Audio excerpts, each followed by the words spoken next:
Hi, ತುಂಬಾ ಜನ hair fall ಆಗ್ತಿದೆ, ನಾವ್ ಏನ್ ಮಾಡ್ಬೇಕು, ಯಾವ ರೀತಿ ಕೇರ್ ಮಾಡ್ಬೇಕು, ಏನಾದ್ರು ಟಿಪ್ಸ್ ಇದ್ರೆ ಕೊಡಿ ಅಂತ ಹೇಳ್ತೀರಾ ಅಲ್ವಾ. ಸೊ ಇವತ್ತು ಹೇರ್ ಫಾಲ್ಗೆ ಒಂದು ರೆಮಿಡೀಸ್ ಕೊಡ್ತಾ ಇದ್ದೀನಿ. ಸೊ ನಾರ್ಮಲ್ ಆಗಿ ಪೆಟ್ಗೆ ನೀವೇನ್ ಬಾಚಿನ್ಗೆ ಯೂಸ್ ಮಾಡ್ತೀರಾ, ಪೆಟ್ಸ್ದು ಬಾಚಿನ್ಗೆ, ಆ ಬಾಚಿನ್ಗೆಯಲ್ಲಿ ದಿನಾಗ್ಲೂ 2 ಟೈಮ್ಸ್ ನೀವು ಅವ್ರಿಗೆ ಕೂಮ್ನ ಮಾಡಬೇಕು. ಆ ಕೂಮ್ ಮಾಡ್ಬೇಕಾದ್ರೂ ನಿಮ್ಗೆ ಸ್ಪೆಷಲ್ ಆಗಿ ಒಂದು ಕೂಮಿಂಗ್ ಇದಿರುತ್ತೆ, ಆ ತರನೇ ಮಾಡಿದ್ರೆ ಕಮ್ಮಿ ಆಗುತ್ತೆ. ಒಂದು ನಾವು ಈ ರೀತಿ ನಾರ್ಮಲ್ ಆಗಿ ಅವ್ರಿಗೆ ಮಾಡ್ತೀವಿ.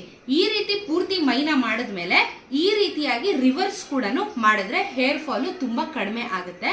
ಸೊ ಇದನ್ನ ಒಂದ್ಸತಿ ಹಿಂಗೆ ಮಾಡ್ತೀರಾ, ಒಂದ್ಸತಿ ಹಿಂಗೆ ಮಾಡ್ತೀರಾ, ಆಮೇಲೆ ಜೊತೆಗೆ ಈ ರೀತಿ ನಿಲ್ಲಿಸ್ಕೊಂಡು ಮಕ್ಕಳನ್ನ ಈ ಭಾಗದಲ್ಲೂ ಕೂಡ ಈ ರೀತಿ ಕೂಮ್ನ ಮಾಡಬೇಕು.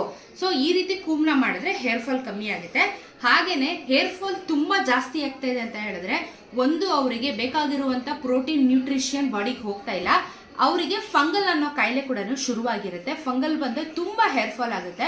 ಅವಾಗ ನಿಮ್ಮ ಮಕ್ಕಳದು ಹೆಲ್ತ್ ನ